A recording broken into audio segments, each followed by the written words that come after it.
কেউ বলে বিশ্বনবী গায়েব জানে, আবার কেউ বলে বিশ্বনবী তিনি গায়েব জানেন না। কোন কোন মুসলমান দাবি করে নবী গায়েব জানে, আবার কোন মুসলমান দাবি করে নবী গায়েব জানে না। এ কথা বলে, অথচ আল্লাহ পাক রব্বুল আলামিন তিনি বললেন আমি আল্লাহ হলাম গায়েবের সম্পূর্ণ মালিক। তবে খেয়াল করে শুনবেন, কোন বিষয় যদি বিশ্বনবীকে জানিয়ে দেওয়া হয় আর বিশ্বনবী সেটা যদি ভবিষ্যতের কোনো কথা বলতে পারেন, তাহলে এটার অর্থ কিন্তু সেটা আর গায়েব থাকে না, সেটা হলো স্পষ্ট। কেন? গায়েব হলো সেটাই যেটা কেউই জানতে পারে না, কেউই বলতে পারে না, কোনো অনুভবও করা যায় না, অনুভূতিও পাওয়া যায় না, ছুঁয়েও দেখা যায় না, চোখেও দেখা যায় না, নাকেও শোকা যায় না, হাত দিয়েও ধরাও যায় না। এবং আমরা বলতে চাই আমাদের শরীরের ভিতরে যে পঞ্চ ইন্দ্রিয় আছে, এই পঞ্চ ইন্দ্রিয় দিয়েও অনুভব করা যায় না। এরকম বিষয়ের নাম হলো গায়েব।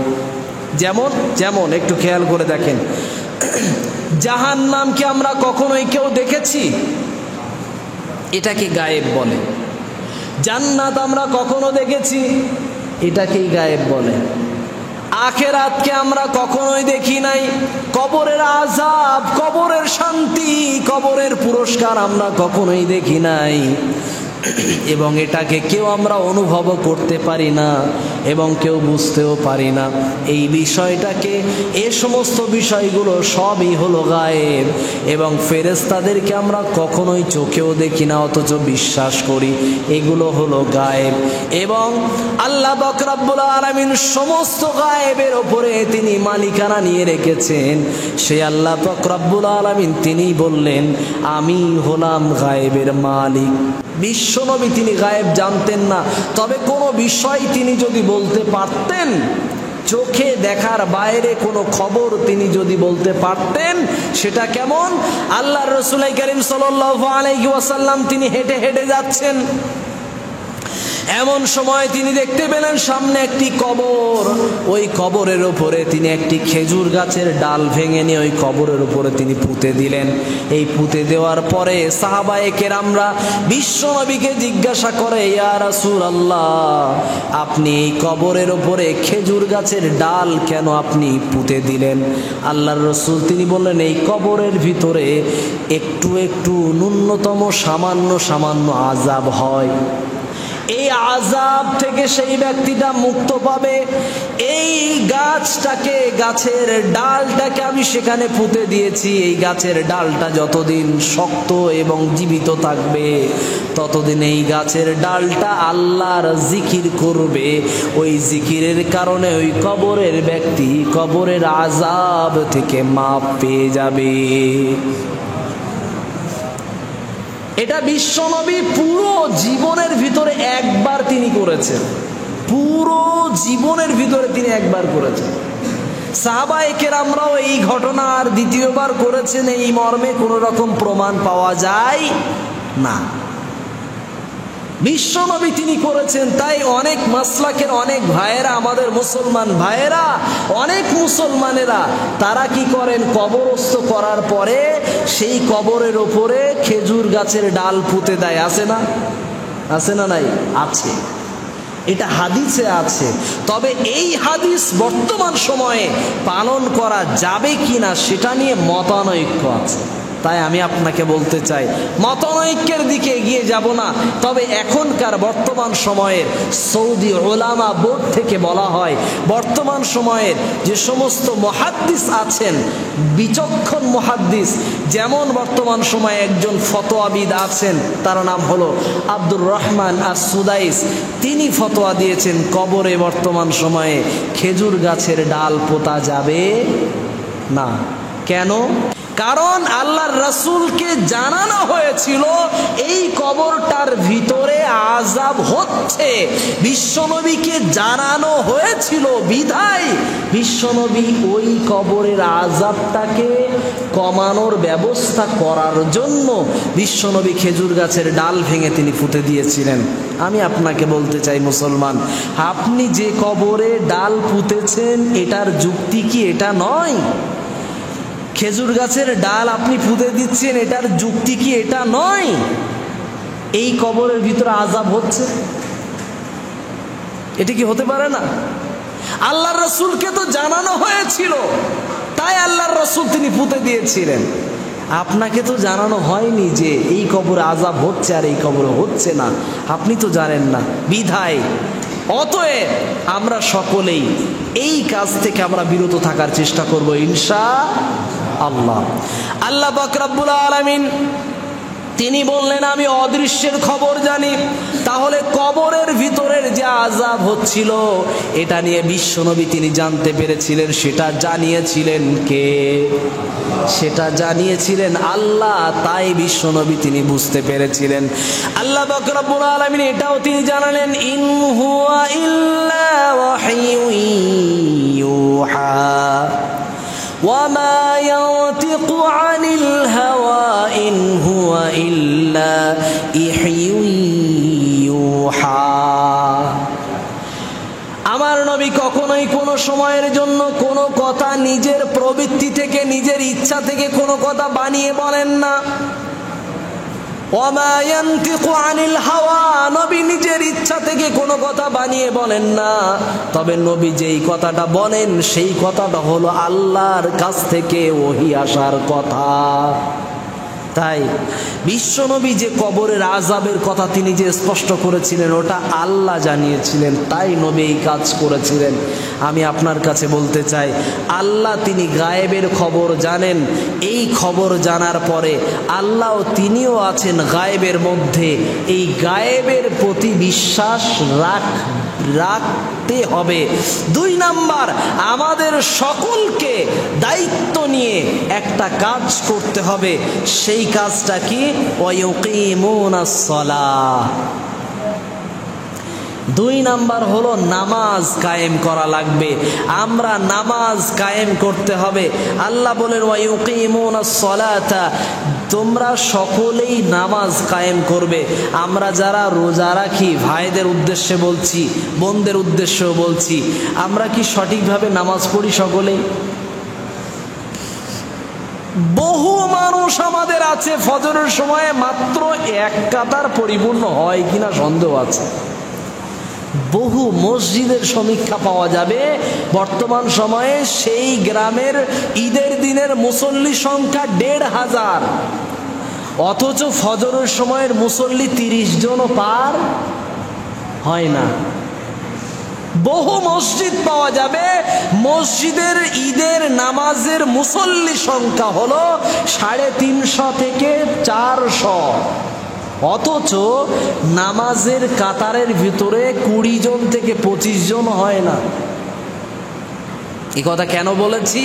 আল্লাহ বললেন নামাজ কায়েম করতে হবে। আমাদের মুসলমানদের একটা ভালো বৈশিষ্ট্য আছে, কি জানেন?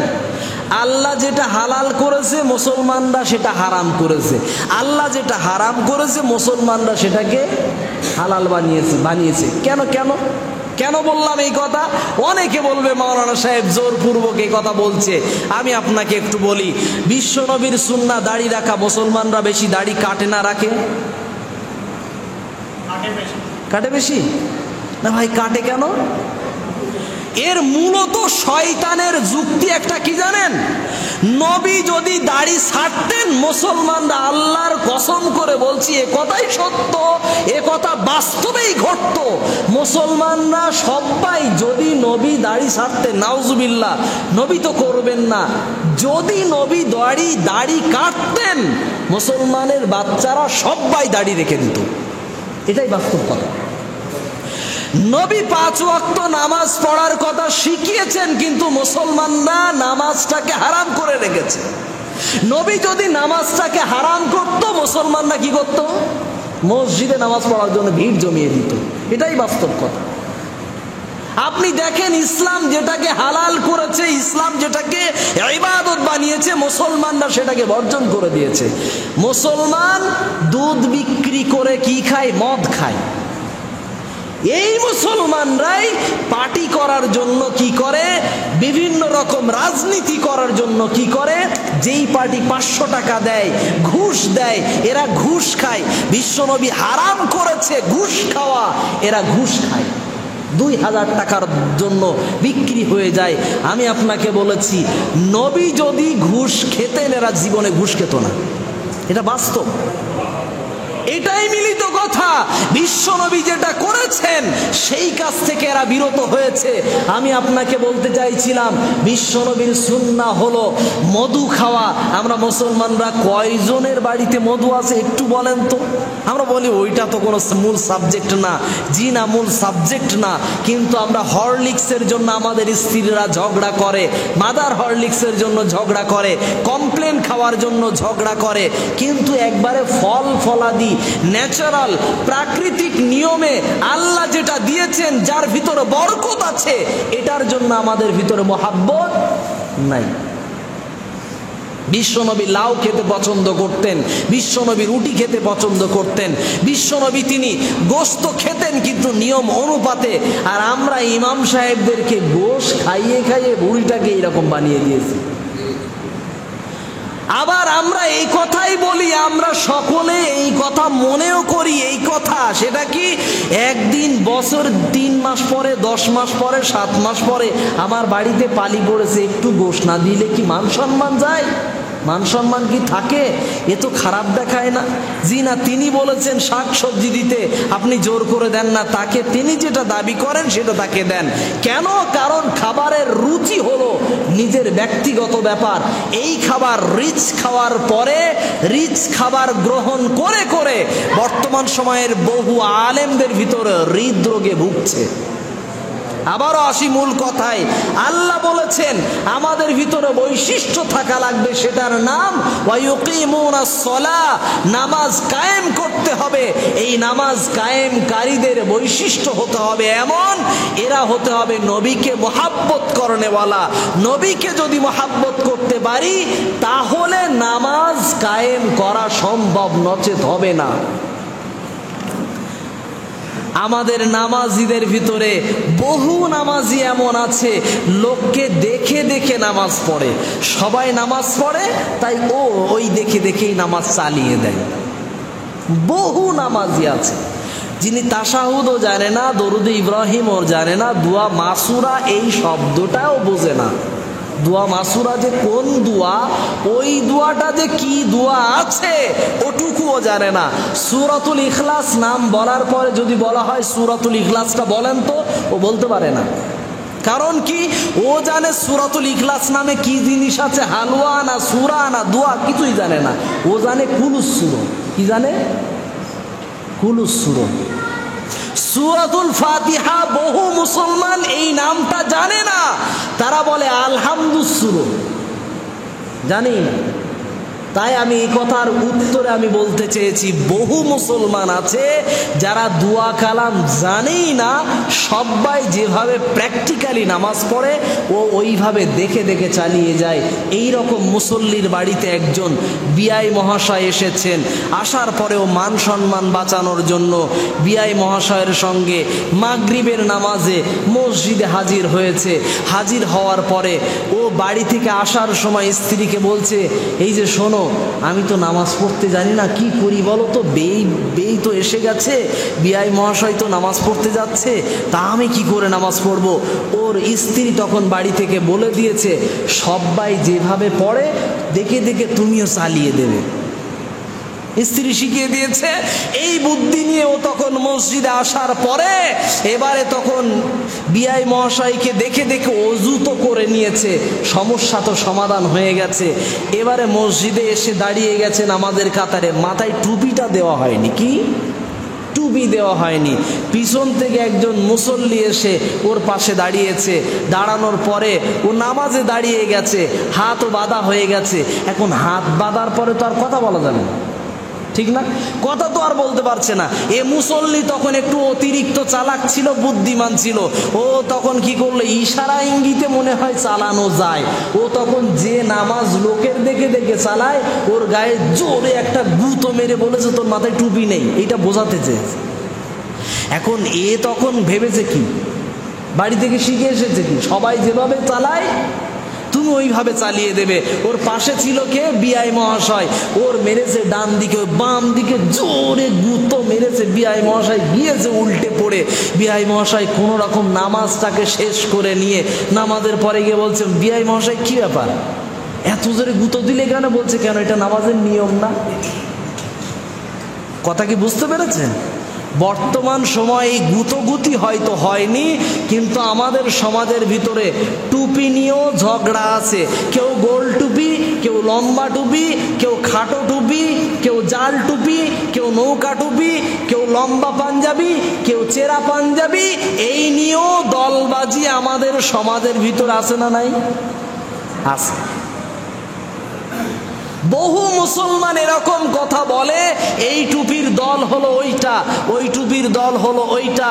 তার মানে মিজানুর রহমান আজহারি এবং আল্লামা দেলাওয়ার হোসেন সাইদি সাহেবরা এনারা যে টুপি পরতেন এবং পরেন, এই টুপিকে অনেকে বলে কি বেরেলি টুপি। ইদানিং ইভেন আমাকেও কোরআন হাদিস মাননেওয়ালা ব্যক্তি যারা দাবি করে, তারাও আমাকে ট্যাগ লাগিয়ে দেয়, এই হুজুর লম্বা পাঞ্জাবি পরে, জুব্বা পরে, আর মাথায় ওই সাইদি সাহেবদের মতন লম্বা লম্বা টুপি পরে, এই হুজুরটাও মনে হয় বেরেলি। অনেকেই বানিয়ে দিয়েছে, আমাকে বেরেলি বানিয়ে দিয়েছে। জি ভাই, আমি বেরেলি নই, আমি দাবিদার একজন মুসলমান। আমি দাবি করি যে আমি সঠিক মাসলাকটাকে মেনে চলি, কোরআন এবং সুন্নাহ যেটাতে থাকে আমি সেখানে থাকি। আমি কোনো দল কানা ব্যক্তি নই, আমি কোনো দল করি না। তার মানে এটা না যে কেউ যদি দল করে তাকে মহাব্বত করি না। আমি আপনাকে বলতে চাই, যারা নামাজ কায়েম করার দলে, আমরাও তাদের দলে। তবে সঠিক কথায় আসি, নামাজ কায়েম করতে হবে কিভাবে?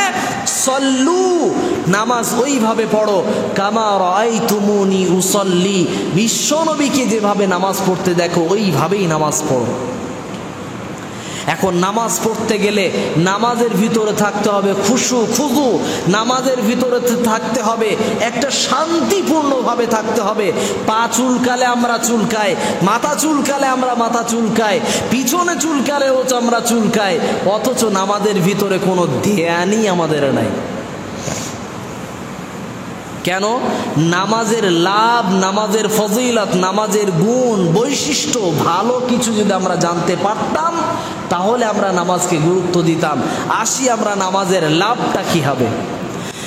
আল্লাহ রাসূল কারীম সাল্লাল্লাহু আলাইহি ওয়াসাল্লাম তিনি জানালেন,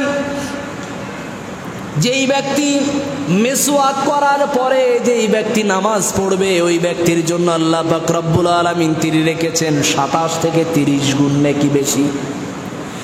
একবার মিসওয়াক করার পরে যদি আপনি নামাজ পড়েন, তাহলে আপনার জন্য থাকবে প্রতিটা নামাজের আগে আপনাকে মিসওয়াক করা লাগবে। অথচ আমরা মুসলমানরা মিসওয়াক করি শুধু কোন সময়? শুধু আসরের পরে, মাগরিবের আগে। এইটাকে আমরা ধরে রেখেছি মিসওয়াক করা হলো রোজার মাসের সুন্নত, বাকি মাসে লাগে না, এটা মনে করি আমরা। অথচ বিশ্বনবীর সুন্নাহ ঘুম থেকে ওঠার পরে মিসওয়াক, ঘুমোতে যাওয়ার আগেও মিসওয়াক, এবং সারা দিনে যতবার ইচ্ছা আপনার সাধ্য মোতাবেক নামাজের আগে পরে আপনি মিসওয়াক করেন, এটা বিশ্বনবীর সুন্নাহ। আল্লাহ পাক রব্বুল আলামিন আরেকটি বিষয় নিয়ে তিনি জানালেন বিশ্বনবীকে, যদি আপনি পুরুষ ব্যক্তি হন, আপনাকে জামাতে নামাজ পড়া লাগবে। জামাতে, মসজিদের জামাতে আপনাকে একতাবদ্ধ হয়ে আপনাকে নামাজ কায়েম করা লাগবে। এই নামাজ কায়েম করতে যখন আসবেন, আপনার দায়িত্ব হলো আপনার সন্তানদেরকে, আপনার পাড়া পড়োশিকে আপনি ডাকেন, আপনি তাদেরকে মহাব্বতের সঙ্গে ডাকেন, নামাজ পড়তে চলো। নামাজ না পড়লে বড্ড বিপদে পড়া লাগবে, জাহান্নামের জ্বালানিতে ভোগা লাগবে। অতএব জাহান্নাম থেকে মুক্তি পেতে হলে জান্নাতের চাবির ঘাট যদি তৈরি করতে হয়, জান্নাতের চাবি যদি পেতে হয়, জান্নাতের গেট খোলার জন্য যদি একটা সার্টিফিকেটের প্রয়োজন হয়, ওই প্রয়োজনের ব্যবস্থাপনার নাম হলো সালাত। আল্লাহ রাসূল কারীম সাল্লাল্লাহু আলাইহি ওয়াসাল্লামের সাহাবীদের ভিতরে নামাজি ছিল এমন একজন মুনাফিক, সেই মুনাফিকের নাম হলো আব্দুল্লাহ বিন উবাই, এই ব্যক্তিটাকে বলা হয় রাইসুল মুনাফিকিন। এই রাইসুল মুনাফিকিন শব্দের অর্থ হলো মুনাফিকদের সর্দার। এই মুনাফিকদের সর্দার নামক এই ব্যক্তিটা জীবনে কোনোদিন তাহাজ্জুদের নামাজও কোনোদিন কামাই করে নাই। বড্ড আজব একটা ব্যাপার। যে লোকটা মুনাফিক, যে লোকটা সার্টিফিকেটওয়ালা মুনাফিক, মুনাফিকদের আবার সর্দার, শুধু তো মুনাফিক নয়, মুনাফিকদের পরিচালনা করে, এই রকম একজন মুনাফিক, সে আবার জীবনে কোনোদিন ইসলাম গ্রহণ করার পরে বিশ্বনবীর কাছে এসে কালেমা পড়ার পর থেকে শুরু করে 5 ওয়াক্ত নামাজ জামাতের সঙ্গে পড়া তো পড়তই, সাথে জীবনে কোনোদিন তাহাজ্জুদের নামাজও বাদ দেয়নি, তারপর থেকে শুরু করে। অথচ আমাদের সমাজের মুসলমানরা এরা নামাজই পড়ে না, অথচ দাবি করে আমার নাম মুসলমান, আমি মুসলমান। আবার এভাবেও দাবি করে নামাজ পড়িনি তো কি হয়েছে, আমার কি ঠিক আছে, ইমান ঠিক আছে। এ কথা বহু মুসলমান দাবি করে, বলে ও নামাজ পড়ে ও তো সুদ খায়, ও নামাজ পড়ে ও তো কি করে, ও তো চরিত্র খারাপ। কথা অনেকে বলে না, ও নামাজ পড়ে ও তো দাড়ি কাটে, ও নামাজ পড়ে ও তো মিথ্যা কথা বলে, ও নামাজ পড়ে ও তো অন্যের জমি ফাঁকি দিয়ে খায়, আমি তো তার থেকে অনেক ভালো। জি, আপনার ভালো অত ভালো হওয়ার দরকার নেই, আপনি ওই ভালো থেকে নামাজটা পড়েন ভাই। সব ভালো, আপনি সবার থেকে ভালো, আলহামদুলিল্লাহ, আমি আপনাকে সাধুবাদ জানাই, আপনি পাড়ার সবার থেকে ভালো। কিন্তু ওই ভালোর পরেও আপনার একটা কাজ করা লাগবে, ওই কাজের নাম কি? নামাজ পড়া লাগবে। আপনি সমালোচনা ছেড়ে দেন, কার কত খারাপ আছে, চরিত্র খারাপ ছিল, ওই করেছে সেই করেছে, ভাই বাদ দেন, অনেক হয়েছে। আমরা এসেছি মুসলমানের ভিতরে ভ্রাতৃত্বের বন্ধন তৈরি করব, মহাব্বতের জায়গা তৈরি করব। এই মসজিদটা আমাদের পাড়ার, এই মসজিদটা শুধু আমার পাড়ার নয়, আমাদের গ্রামের। এই মসজিদে যেই আসবে তাকে আমরা স্থান দেব না, তাড়িয়ে দেব, স্থান দেব। এখানে যদি কোনো অন্য মাযহাবের ব্যক্তিও আসে, অন্য মাসলাকের ব্যক্তিও আসে, তাকেও আমরা বুকে গ্রহণ করব। এবং এই মসজিদে যদি কোনো হিন্দুও আসে, তাকে আমরা কি তাড়িয়ে দেব? জি না, তাকেও তাড়াবো না, তাকেও আমরা মসজিদে বসতে দেব। জি না ভাই, আপনি আমাদের মসজিদে বসেন, বারান্দায় বসেন, দরজা খুলে দিচ্ছি, ওই জায়গাতে বসেন, আমাদের নামাজের দৃশ্যটা দেখেন, কত সুন্দর ব্যবস্থাপনা, কোরআন তেলাওয়াতটা শোনেন, কত সুন্দর কোরআন তেলাওয়াত, আমাদের মসজিদের জুমার খুতবাটা শোনেন, কত সুন্দর আলোচনা, আপনি শোনেন। এতে লাভ কি হবে? লাভ হবে এটাই, সেই লোকটা হতে পারে আগামী সময়ে কালেমার দাবিদার হয়ে যাবে ইনশাআল্লাহ। আল্লাহ পাক রব্বুল আলামিনের পরে তিনি 3 নাম্বার বৈশিষ্ট্য বললেন, ওয়া মিম্মা রাযাকনাহুম ইউনফিকুন। আল্লাহ পাক রব্বুল আলামিন তিনি বললেন, আমি তোমাদেরকে যে মাল, যে সম্পদ আমি তোমাদেরকে দান করেছি, ওই মাল সম্পদ থেকে তোমরা খরচ করো। এই খরচ করাটা কতটা খরচ করতে হবে, কিভাবে খরচ করতে হবে, কোন মাল আপনি খরচ করবেন, আল্লাহ পাক রব্বুল আলামিন এটা নিয়েও তিনি জানালেন। আপনি মাল খরচ করবেন, সেই মালটা হবে ইয়া আইয়ুহাল্লাযীনা আমানু আনফিকু মিন তাইয়্যিবাতি মা কাসাবতুম ওয়া আখরাজনা লাকুম মিনাল আরদ। পবিত্র কোরআনের ভিতরে আল্লাহ পাক রব্বুল আলামিন তিনি জানলেন, মুসলমান ইমানদার শোনো শোনো, তোমরা যে সমস্ত মালগুলোকে ইনকাম করেছো, তোমরা যে সমস্ত মালগুলোকে, পবিত্র সম্পদ যেগুলো তোমরা অর্জন করেছো, ইনকাম করেছো, সেই সমস্ত মাল থেকে তোমরা খরচ করো। ওই মালটা হতে হবে প্রিয় মাল, ওই মালটা হতে হবে পবিত্র মাল। জাকাতের টাকা মসজিদে দেওয়া যাবে না। টাকা পয়সা অনেক আছে তাই বলে তার কাছ থেকে সব মাল নেওয়া যাবে এমনটা নয়। মসজিদে বাইতুল্লাহ, ওই বাইতুল্লাহ যখন তৈরি হয়েছিল, বিশ্বনবী তিনি তখন ছোট ছিলেন। তার চাচা এবং দাদুরা তারা সকলেই মিলে, মক্কার কুরাইশরা, কুরাইশের নেতারা, মক্কার বহু নেতারা তারা একত্রিত হয়ে তারা আলোচনা করলো, এই ঘরটা হলো বাইতুল্লাহ, অর্থাৎ আল্লাহর ঘর। এই ঘরের ভিতরে হারাম টাকা পয়সা ঢোকানো যাবে না। অথচ ওই মক্কার ব্যক্তি যারা ছিল তারা কি সকলে মুসলমান ছিল? এরা বেশিরভাগই সকলেই মুশরিক ছিল। অথচ তাদের একটা ধারণা ছিল, তাদের ভিতরে একটা বৈশিষ্ট্য ছিল, আমরা যে মাল সম্পদ আল্লাহর ঘরের জন্য ব্যবহার করব, ওই মালটা যেন অবশ্যই হালাল হয়, পবিত্র হয়। বর্তমান সময়ে আমরা সুদের টাকা আমরা বিচার করি না, হারামের টাকা ইনকাম করে সেটাও বিচার করি না। আমি আপনাকে বলতে চাই, মসজিদ আল্লাহর ঘর, মাদ্রাসা নবীর শিক্ষা দেওয়ার জায়গা, আল্লাহর কোরআন এবং সুন্নাহের শিক্ষা দেওয়ার জায়গা। ওই জায়গাতে যদি টাকা কমও আসে, তারপরেও তার উন্নতি আল্লাহ যদি করায়, পৃথিবীর কেউ আটকাতে পারবে? কেউ পারবে না। তাই বলতে চাই, মসজিদে যদি কিছু দেন, যদি খরচ করেন, দিতে হবে পবিত্র সম্পদ, হালাল সম্পদ। এই হালাল সম্পদের অর্থ এটা না যে ব্যবসা করার টাকা দেওয়া যাবে না। অবশ্যই হালাল ব্যবসা যদি হয়, হালাল ব্যবসার টাকা আপনি দেন। হালাল ক্ষেত খামারের টাকা যদি হয়, সেই অর্থ সম্পদ আপনি দেন। আপনার কাজকর্ম, দিন মজুরি ব্যক্তি আপনি যদি হন, চাকরিজীবী ব্যক্তি যদি হন, হালাল সম্পদগুলোকে আপনি খরচ করেন।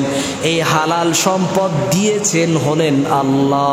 কে কথা আমি বলি নাই, আল্লাহ বললেন ওয়া মিম্মা রাযাকনাহুম, আমি আল্লাহ তোমাকে যে রিজিক দিয়েছি সেটা থেকে ইউনফিকুন, খরচ করো। আল্লাহ পাক রব্বুল আলামিন তিনি আমাকে সম্পদ দিয়েছেন, ওই সম্পদ থেকে আমাকে খরচ করতে বলছেন। এটার অর্থ কি বলেন তো? এটার অর্থ হলো, আল্লাহ আমাকে যে সম্পদ দিয়েছেন, এই সম্পদের আমানতদার আমি, এই সম্পদটাকে পরিচালনা করতে পারি আমি। এই সম্পদ আল্লাহ আমাকে ইনকাম করার শক্তি দিয়েছেন। এই শক্তি দিয়ে, এই বুদ্ধি দিয়ে, এই বিবেচনা দিয়ে, এই অভিজ্ঞতা দিয়ে আমার স্বাধীনতাও দেওয়া হয়েছে। আমি হালাল পথে ইনকাম করব না হারাম পথে যাইব, আমি হালাল পথে ব্যয় করব না হারামের দিকে পা বাড়াবো। এটা আমার স্বাধীনতা আছে, আল্লাহ আমাকে কোনোদিন বাধ্য করে নাই। আমি টাকা ইনকাম করার পরে ওই টাকা দিয়ে আমি বিড়ি কিনেও খেতে পারি, আবার মদও খেতে পারি, আবার মসজিদেও দান করতে পারি। এটা আমার ব্যক্তিগত ইচ্ছা। আল্লাহ আপনার ইচ্ছা শক্তি দিয়ে দিয়েছে, কিন্তু এই ইচ্ছা শক্তিটা হতে হবে, আমানতের খেয়ানত করা যাবে না। আল্লাহ পাকের রাসূল কারীম সাল্লাল্লাহু আলাইহি ওয়াসাল্লাম তিনি বললেন, আয়াতুল মুনাফিকি সালাসা, ইযা হাদাসা কাযাবা ওয়া ইযা ওয়া'দা আখলাফা ওয়া ইযা তুমিনা খানা। আল্লাহর রাসূল তিনি বললেন, মুনাফিকের তিনটি নমুনা। ওই তিনটি নমুনার একটি বাহ্যিক নমুনা আছে। সেই বাহ্যিক নমুনা বাইরে থেকে দেখা যাবে, মানুষ দেখে দেখে চিনতে পারবে এই রকম একজন মুনাফিক। সেই মুনাফিকের বৈশিষ্ট্যের একটা বৈশিষ্ট্য থাকবে, সে আমানতের খেয়ানত করবে। আমি কি আমানতের খেয়ানত করেছি? আমার রিজিকটা কি? আমরা এখন অনেকেই মনে করি আমার রিজিক মানে শুধু টাকা পয়সা, এটাই রিজিক, জমি জায়গা এটাই রিজিক, খাদ্য সামগ্রী এটাই রিজিক। জি না, রিজিক আরো আছে। একটু খেয়াল করে দেখেন, রিজিক হলো আমি হলাম মসজিদের সভাপতি, এটা আমার রিজিক। আমি মসজিদের ক্যাশিয়ার, আল্লাহ আমাকে এই রিজিক নামক সম্মান দিয়েছেন। আল্লাহ আমাকে বানিয়েছেন এলাকার প্রধান, আল্লাহ আমাকে বানিয়েছেন মসজিদের ক্যাশিয়ার, আল্লাহ আমারে বানিয়েছেন এলাকার ভিতরে একটা বড় হাই স্কুল আছে, সেই হাই স্কুলের আমি হলাম সভাপতি, আমি হলাম পরিচালক। এলাকার ভিতরে পঞ্চায়েত সমিতি আছে, রাজনীতির ময়দানে আল্লাহ আমাকে পঞ্চায়েত সমিতির একজন বড় সদস্য বানিয়েছেন, আল্লাহ আমাকে এমপি বানিয়েছেন, এমএলএ বানিয়েছেন। এগুলো হলো রিজিক, এগুলো হলো পদমর্যাদা, এগুলো রিজিক। আল্লাহ আপনাকে একটি কন্যা দিয়েছেন, এটা রিজিক। দুইটি পুত্র সন্তান দিয়েছেন, চারটি পুত্র সন্তান দিয়েছেন, একটি কন্যা দিয়েছেন, চারটি কন্যা দিয়েছেন, একটি পুত্র দিয়েছেন, এগুলো হলো রিজিক। প্রতিটা থেকে আপনি খরচ করেন, আল্লাহর জন্য খরচ করেন। ওই সন্তানের দ্বারাই আপনি আল্লাহর জন্য কি করলেন, আল্লাহর জন্য কি করালেন? ওই পদমর্যাদার দ্বারাই আল্লাহর দ্বীনের জন্য, কোরআনের জন্য আপনি কি করলেন? মসজিদের জন্য কি করলেন? মাদ্রাসার জন্য কি করলেন? কোরআন এবং সুন্নাহের অনুসরণের জন্য আপনি কি করেছেন? এর দায়বদ্ধতা আপনার কাছ থেকে নেওয়া হবে। আমি আপনাকে বলছি, আল্লাহ বলছেন রিজিক আমি আল্লাহ দিয়েছি, এটা থেকে খরচ করো। ভাই, রিজিক কম হয়ে যায় কিভাবে জানেন? রিজিক কম হয়ে যায় কিভাবে? অনেক কারণ আছে, তার ভিতরে দুইটি কারণ বলি। এক, রিজিক মানুষের কমে যায় তখন যখন আত্মীয়তার সম্পর্ক মানুষ নষ্ট করে দেয়। নাম্বার দুই, মানুষ বা যুবকেরা অথবা যখন যৌবন আমার ভিতরে এসে যায় তখন আমি কি করেছি? জেনার পথে পা বাড়িয়েছি। যতদিন আমি জেনা করব, যতদিন আমি চোখের জেনা করব, যতদিন আমি মুখ দিয়ে জিহ্বা দিয়ে জেনা করব, যতদিন আমি কান দিয়ে জেনার কথা বলবো, ততদিন আমার এই জেনার গুনাহ হতে থাকবে আর আমার রিজিকও কমতে থাকবে। আর এই রিজিক কম হলে কি হবে? যারা এই জেনাকার হবে, কান দিয়ে অবৈধভাবে অন্য মেয়ের সাথে, অন্য ছেলের সাথে, পরপুরুষের সাথে কথা বলে শোনে, এদের এই জেনার কারণে আগামী সময় স্ত্রীর কাছে কোনো মূল্য পাবে না, স্বামীর কাছে কোনো দাম থাকবে না। স্বামী আপনাকে দাসীর মতো খাটিয়ে যাবে, কিন্তু তার বিবেকের দরজা কোনোদিন খুলবে না। আবার স্ত্রীকে কখনো আপনি মূল্যায়ন করতেও পারবেন না, স্ত্রীর কাছ থেকে সম্মানও পাবেন না। এই রিজিক থেকে আপনি বঞ্চিত হয়ে যাবেন। কেন এই কথা বলেছি? বিশ্বনবী তিনি জানিয়েছেন, যে সমস্ত ব্যক্তিরা জেনা করে তাদের শাস্তি শুধুমাত্র ওই যে কোমর পর্যন্ত পুঁতে যাবে, পোতার পরে মেরে ফেলে দেওয়া হবে। বিয়ের পরে যদি এই অন্যায় করে, জেনা এবং পরকিয়া যদি করে, বিয়ের পরে যদি জেনা করে, তাহলে তাকে কোমর পর্যন্ত অথবা বুক পর্যন্ত পুঁতে দিয়ে তাকে পাথর মেরে মেরে রজম করে মেরে ফেলতে হবে। যদি বিবাহের আগে এই জেনা যদি করে, তাহলে এদেরকে বেত্রাঘাত করতে হবে, বেত দিয়ে মেরে মেরে সোজা করতে হবে। এটা বিশ্বনবীর সুন্নাহ। আমাদের সমাজে এই বাস্তবায়ন আছে? নাই। যদি করে কোনো ব্যক্তি ইসলামিক এই বার্তা যদি করতে চায়, তাহলে তাকে আদালত থেকে, আইন শৃঙ্খলা বাহিনী থেকে তাকে গ্রেপ্তার করা হবে। কেন? কারণ এটা ইসলামিক বিধান, এই বিধান এই রাষ্ট্রে চলবে না। এই রাষ্ট্রে বর্তমান যে অবস্থা আছে, সেই অবস্থার যে নিয়ম পরিকাঠামো আছে, ওটাকে আপনার মানতে হবে, আপনার ইচ্ছা থাক বা না থাক। আসি মূলত কথায়, আল্লাহ আপনাকে রিজিক দিয়েছে, এই রিজিক থেকে আপনার খরচ করা লাগবে। মহান আল্লাহ পাক রব্বুল আলামিনের দেওয়া রিজিক থেকে সাহাবায়ে কেরামরা কেমন খরচ করেছেন, নবী কেমন খরচ করেছেন, নবীর স্ত্রী কেমন খরচ করেছেন।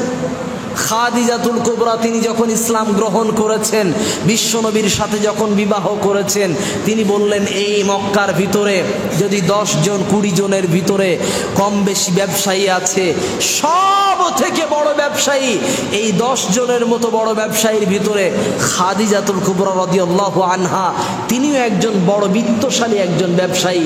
সমস্ত ব্যবসার মাল সম্পদ বিশ্বনবীর হাতে, ইসলামের জন্য তিনি কাজ করার জন্য তিনি বিশ্বনবীর হাতে সুপোর্ট করে দিয়েছিলেন। একটু সুবহানাল্লাহ বলা যাবে না? বিশ্বনবীর স্ত্রীর ভিতরে এই বৈশিষ্ট্য ছিল, নিজের যত ধনসম্পদ ছিল নিজে ত্যাগ স্বীকার করে দিয়ে সমস্ত সম্পদগুলোকে তিনি বিলীন করে দিয়ে বিশ্বনবীর হাতে তিনি সম্পূর্ণ ছেড়ে দিয়েছিলেন। নবী, আপনি আপনার মতন করে গরিব অসহায়ের পাশে দাঁড়ানোর জন্য, মানুষকে দেওয়ার জন্য, মানুষের পাশে দাঁড়ানোর জন্য, ইবাদত গৃহের জন্য, ইবাদত করার জন্য, ইসলামের জন্য যেভাবে খরচ করা দরকার, যেভাবে খরচ করা যায় আপনি সেভাবে আপনি খরচ করেন, আমার কোনো আপত্তি নাই। এটা বিশ্বনবীর স্ত্রীর খরচ করার অবস্থা। এরপরে একজন সাহাবী এসে আল্লাহ রাসূল সাল্লাল্লাহু আলাইহি ওয়াসাল্লামের কাছে তিনি জানতে পারলেন যার কাছে যেমন মাল সম্পদ আছে, জিহাদের ময়দানের জন্য ডাক এসেছে। বিশ্বনবী তিনি বললেন, যার কাছে যেমন সম্পদ আছে সকলেই সেগুলো নিয়ে আমার কাছে হাজির হয়ে যাও। মসজিদে নববী থেকে এলান করে দেওয়ার পরে বিশ্বনবীর সাহাবীরা সকলেই মাল সম্পদ নিয়ে নিয়ে হাজির হয়। এমন সময় একজন মহিলা তিনি এসে বললেন, ইয়া রাসূলুল্লাহ, আমি তো জেহাদে যেতে পারবো না, আমি তো জেহাদে গিয়ে কিছু করতে পারবো না। আমার কোলে একটা এই 2-3 বছরের একটা বাচ্চা আছে, এই বাচ্চা সদ্য শিশু বাচ্চা, দুধ পান করা একটা বাচ্চা, এই বাচ্চাটাকে আপনি নিয়ে যান। একটি সাহাবীর কাছে পাঠিয়ে দিয়ে বলেন, আমার বাচ্চাটাকে নিয়ে যাও। বিশ্বনবী তিনি দেখতে পেলেন ছোট্ট একটি বাচ্চা কোলে করে নিয়ে আসা হলো। বিশ্বনবী ওই বাচ্চাকে দেখে বললেন, বাচ্চাটি দিয়ে কি হবে? জিহাদের ময়দানে বাচ্চা দিয়ে কোনো রকম কাজে লাগবে না। ওই সাহাবী দূর থেকে কেঁদে কেঁদে বললেন, ইয়া রাসূলুল্লাহ, আমাকে নিরাশ করবেন না, ওই সন্তানটাকে আপনি জিহাদের ময়দানে নিয়ে যান এবং জিহাদের ময়দানে নিয়ে যাওয়ার পরে ওই সন্তানটাকে আপনি যেখানে যেখানে কাফের বেঈমানরা তীর বিদ্ধ করার জন্য দূর থেকে তীর ছুড়বে, ছুরি দিয়ে আঘাত করবে, ওই সামনে আমার সন্তানটাকে ঢাল হিসাবে ব্যবহার করবে। একটু সুবহানাল্লাহ বলা যাবে না? বিশ্বনবীর প্রতি কতটা বিশ্বাস এবং মহাব্বত দেখেন, তাদের ত্যাগ স্বীকার দেখেন। বিশ্বনবী তিনি ডাক দিয়েছেন, যার কাছে যেমন মাল সম্পদ আছে নিয়ে হাজির করো। ওই মহিলার কাছে অর্থ সম্পদ দেওয়ার মতো কিছুই ছিল না, তাই তিনি নিজের সন্তানটাকে নিয়ে হাজির করে বললেন, ইয়া রাসূলুল্লাহ, আমার সন্তানটাকে আপনি জিহাদের ময়দানে নিয়ে গিয়ে ঢাল হিসাবে ব্যবহার করবেন। কেমন অন্তর দেখেন তাদের। এটা হলো মা বোনদের কথা বলছিলাম। আল্লাহর রাসূল একটা সময়ে তিনি অর্থ সম্পদের জন্য, বাইতুল মালের জন্য তিনি আহ্বান করলেন, বেলাল মসজিদে এলান করে দাও, মসজিদের ভিতরে অ্যানাউন্স করে দাও, ঘোষণা করে দাও যে মসজিদে বাইতুল মালের প্রয়োজন আছে, মসজিদের উন্নতির জন্য। তখন একজন সাহাবী এলেন, এসে তিনি বললেন, ইয়া রাসূলুল্লাহ, আমি তো কিছুই আনতে পারিনি, তবে আমি আমার বাড়ি থেকে আমি 4 ভাগের যত আমার মাল সম্পদ ছিল আমি 4টি ভাগে ভাগ করেছি, 1টি ভাগ নিয়ে এসেছি। আলী বললেন, 2 নম্বরে এলেন ওমারে ফারুক, 2 নম্বরে এলেন ওসমানে গনি রাদিয়াল্লাহু আনহু, এরপরে এলেন ওমারে ফারুক, এরপরে 4 নম্বরে যখন আবু বকর এসেছেন তখন বিশ্বনবী খুশি হয়ে আবু বকরের দিকে তাকিয়ে সাহাবীদেরকে দেখে বললেন, ও সাহাবীরা, দেখো আমার আবু বকর আসছে, অনেক মাল সম্পদ নিশ্চয় নিয়ে আসছে, আবু বকরকে ডেকে দাও, আবু বকর আসুক, তার কি মাল সম্পদ আছে। আবু বকর যখন সামনে এসেছেন, আবু বকর মাথাটাকে নত করে, লজ্জায় মাথাটাকে অবনত করে বিশ্বনবীর সামনে বসে পড়লেন, ইয়া রাসূলুল্লাহ, বাড়ি থেকে কিছু আনতে পারি নাই, বাড়িতে যত মাল সম্পদ ছিল সমস্ত সম্পদগুলোকে আপনার সামনে আমি হাজির করেছি, ইয়া রাসূলুল্লাহ, আমার বাড়িতে শুধু মা বাবার সন্তানগুলো আছে, বাকি আর কিছুই নাই। তার ত্যাগ স্বীকার কেমন ছিল! বিশ্বনবী তার ব্যাপারে বলেছেন, আমার জান্নাতের সঙ্গী হলেন আবু বকর, পৃথিবীর আমার বন্ধু হলেন আবু বকর, এবং কিয়ামতের ময়দানে বিনা হিসাবে জান্নাতে যারা যাবে তাদের ভিতরে 313 জন বদরের সাহাবীদের ভিতরে একজন আবু বকর। এরপরে আশরায়ে মুবাশশারা 10 জন জান্নাতের সার্টিফিকেট প্রাপ্ত সাহাবীদের ভিতরে আছেন আবু বকর। এই আবু বকর তারপরেও জান্নাতের সার্টিফিকেট পাওয়ার পরে আবু বকর ত্যাগ দেখেন, আত্মসমালোচনা দেখেন, কেমন ব্যক্তি ছিল তারা। সে ঘাসের কাছে গিয়ে বলছে, ঘাস, আমি যদি তোর মতো ঘাস হতাম কিয়ামতের ময়দানে আল্লাহর সামনে হিসাবের জন্য দাঁড়ানো লাগতো না। অথচ আমরা দেখেন নির্দ্বিধায় যত অপরাধ করার সব অপরাধ করছি, যত রকম পাপ করার সব পাপ আমাদের দ্বারাই হচ্ছে। কি পাপ করি না আমরা বলেন? পৃথিবীতে হত্যা করা থেকে শুরু করে, লুণ্ঠন করা থেকে শুরু করে, ডাকাতি করা থেকে শুরু করে, চোর বৃত্তি করা থেকে শুরু করে, জুয়া খেলা থেকে শুরু করে, নেশা পান করা থেকে শুরু করে, পৃথিবীর যত রকম অপরাধের লিস্ট আছে সমস্ত অপরাধের লিস্টের ভিতরে মুসলমানদের নাম আছে। আবার মুসলমানরা যে ভালো কাজ করে না এমনটাও নয়, পৃথিবীতে বহু ভালো কাজের স্বীকৃতি পৃথিবীতে বর্তমান সময়ে মুসলমানরা পেয়েছে। তবে হ্যাঁ, আমরা অপরাধ থেকে ফিরে আসি, কারণ আমরা যারা অপরাধী হয়েছি, বিশ্বনবী তিনি বললেন কুল্লু বানি আদম খাত্তাউন, প্রত্যেকটা আদম সন্তান গুনাহ করবে, পাপ করবে, অন্যায় করবে, ভুল করবে, কিন্তু ওদের ভেতর থেকে ভালো হলো ওই যে অন্যায় করার পরে সৎ কাজে ফিরে আসে, তওবা করে ফিরে আসে। আল্লাহ রসুল তিনি বললেন কুল্লু বানি আদম খাত্তাউন ওয়া খায়রুল খাত্তাইন আত-তাওয়াবুন। অন্যায় করলো, অন্যায় তো হয়ে গেছে, ভুল করলো, ভুল তো হয়ে গেছে, এই ভুল করার পর আল্লাহর কাছে অনুতপ্ত হন, আল্লাহ আপনাকে ক্ষমা করবেন। এই রমজান মাসের অনেকে আমরা বলি 10 দিন রহমত, 10 দিন নাজাত, 10 দিন মাগফিরাত।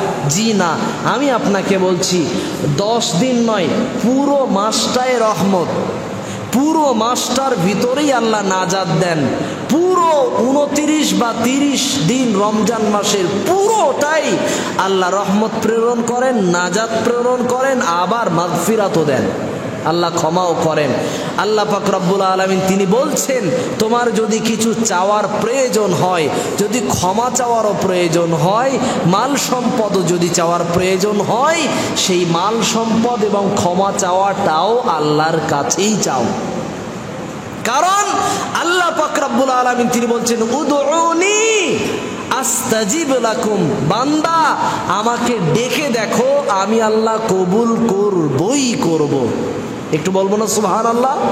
আল্লাহ এমন দয়াবান মাবুদ, তিনি এমন দয়াবান স্রষ্টা, তিনি আল্লাহ বলছেন বিশ্বনবীর দ্বারাই আমার রহমত, আমার গজবের, আমার রাগের থেকে বেশি পরিমাণ আছে আমার রহমত। তার মানে আল্লাহর রাগ হলো 1%, আল্লাহর রাগ হলো 1%, আল্লাহর দয়া হলো 99%।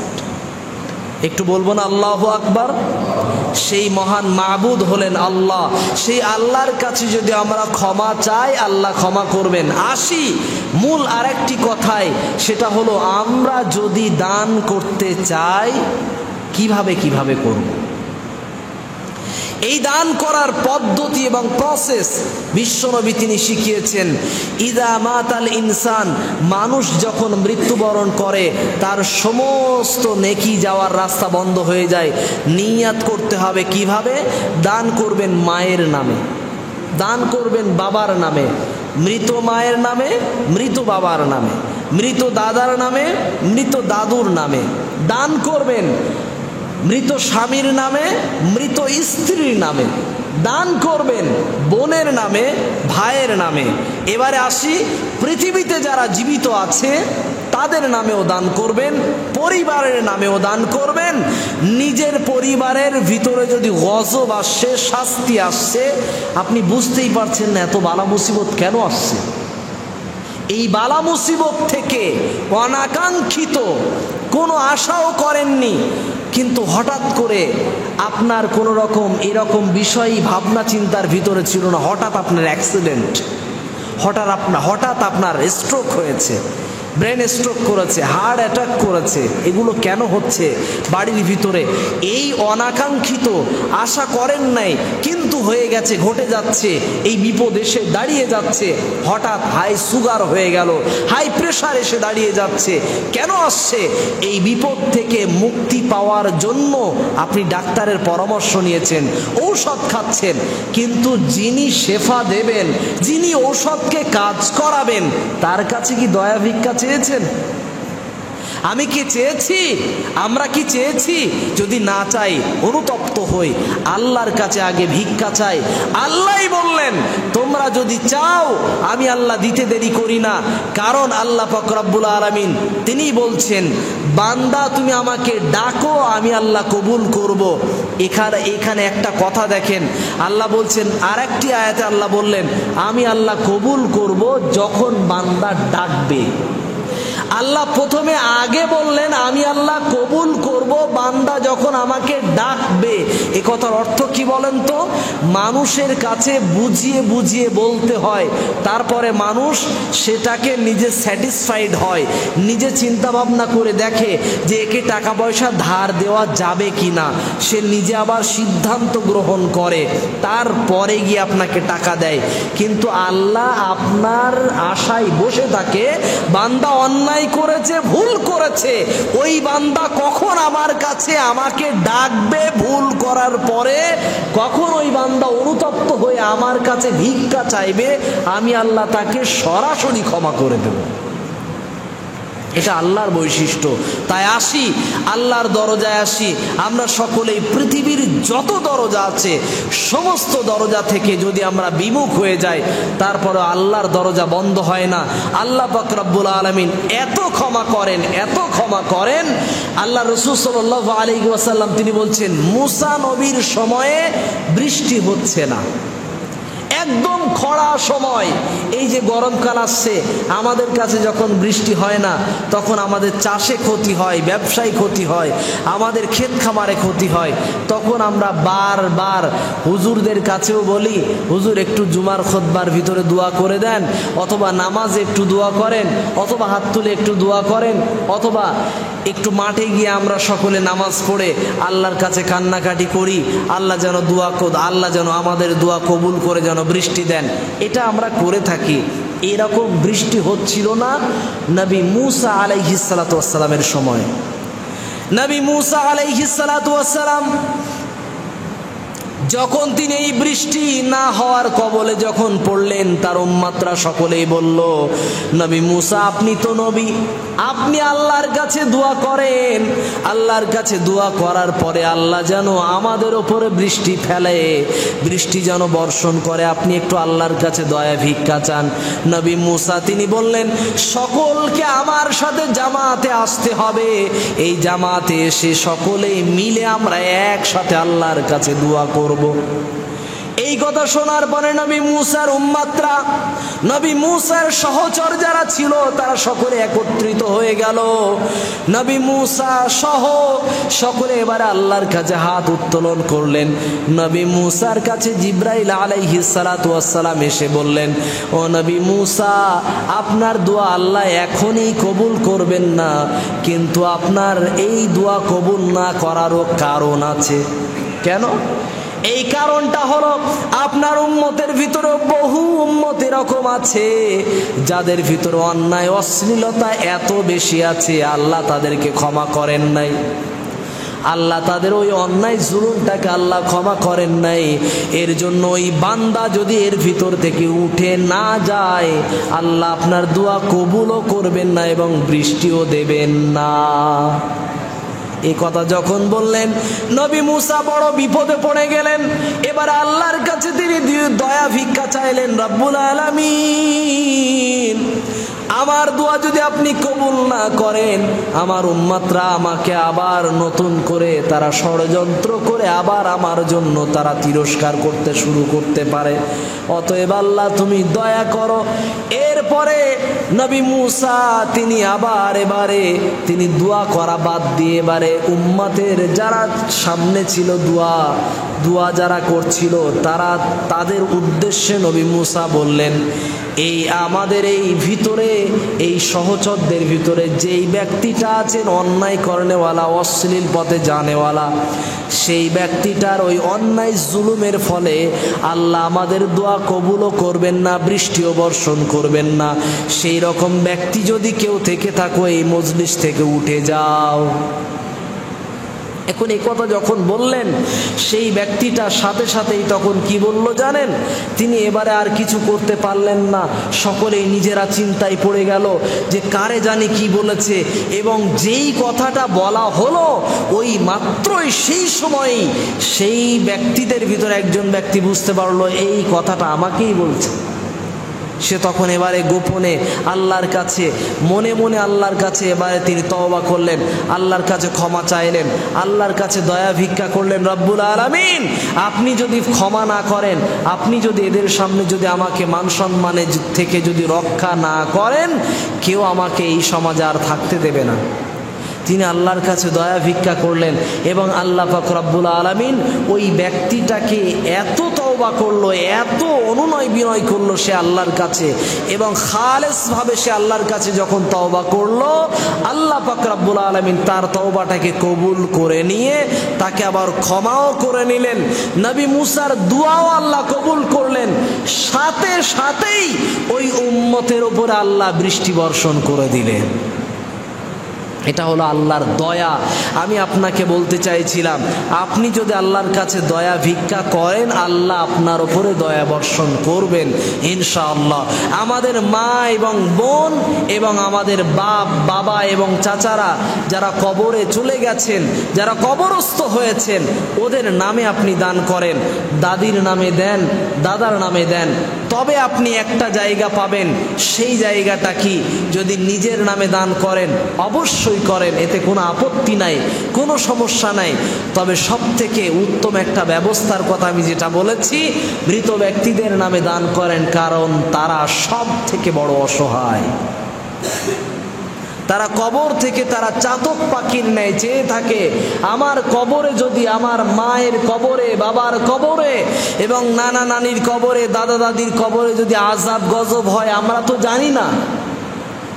ওই দাদা দাদির কবরের ভিতরে শান্তি পৌঁছানোর জন্য, একটু নেকি পৌঁছানোর জন্য যদি আমি রক্তের সম্পর্কের মানুষ হয়ে, সন্তান হয়ে, নাতি নাতনি হয়ে যদি আমি দান করি, আমার এই দানের নেকিটা আল্লাহ আমার দানের খাতায়ও জমা করবেন, তার কবরের আযাব থেকে তাকেও মুক্ত করে দেবেন। সুবহানাল্লাহ বলা যাবে না? তাই বলি, ওই কবরস্থ ব্যক্তিদের জন্য একটু মনটাকে উদার করে নেন। এবং বাবার কাছে ভুল করেছিলাম, বাবার কাছে ভাই ক্ষমা চাওয়া হয়নি, মায়ের কাছে অন্যায় করেছিলাম, মায়ের কাছে ক্ষমা চাওয়া হয়নি, মা তো বিদায় নিয়েছে, কবরস্থ হয়ে গেছে, এখন একটু মায়ের নামে দান করে দেন, আল্লাহ চাইলে আপনাকে ক্ষমা করতে পারেন। ওই মায়ের কাছে কবরে একটু জিয়ারত করেন, আল্লাহ আপনাকে ক্ষমা করতে পারেন। আশা করা যায় আপনি একজন নেককার সন্তান হতে পারবেন। কেন এই কথা বলেছি? নেককার সন্তানের দোয়া আল্লাহ কবুল করেন। আও ওয়ালাদিন সলিহিন ইয়াদউ লাহ, বিশ্বনবী তিনি বললেন, নেককার সন্তান যদি মায়ের জন্য, বাবার জন্য যদি দোয়া করে, আল্লাহ পাক রব্বুল আলামিন ওই মায়ের কবরের ভিতরে আযাব, ওই বাবার কবরের ভিতরে, দাদুর কবরের ভিতরে, দাদির কবরের ভিতরে, নানা নানির কবরের ভিতরের আযাবটাকে আল্লাহ মাফ করে দেয়। তাই আসি আমরা, কবর জিয়ারতটা কোনো হারাম বেদাত কাজ নয়। খেয়াল করে শুনবেন, সুন্নাত হলো ওসমান রাদিয়াল্লাহু আনহু যেমন ভাবে কবর জিয়ারত করেছেন, বিশ্বনবী যেভাবে কবর জিয়ারত করেছেন, আমরা ওই আদর্শ নিয়েই কবর জিয়ারত করব। সেটা কি? আমরা একলা একলা গিয়ে নিজের মায়ের কবরের কাছে একটু কেঁদে দেখি তো। আমার ভাষা শেখানো লাগবে না, একলা একলা গিয়ে কবরে গিয়ে দোয়া করি, এই দোয়া কবুল হবে, গ্যারান্টি আছে। হুজুর গিয়ে ভাড়া করা হুজুর দোয়া করবে, এই দোয়া কবুল হওয়ার গ্যারান্টি তো নাই, তবে ওয়ারেন্টি আছে, দোয়া কবুল হতেও পারে আবার নাও হতে পারে। আপনি জামাতবদ্ধভাবে দোয়া করবেন আপনার মাযহাবে, আপনার মাসলাকে যদি থাকে, দলিল প্রমাণ যদি থাকে আপনি করেন, না থাকলে দ্বন্দ্ব বাড়িয়ে লাভ নেই, আপনি একাকী দোয়া করেন, এটাই সুন্নাত। আল্লাহ আমাদের সকলকে বোঝার তৌফিক দেন, বলি আমিন।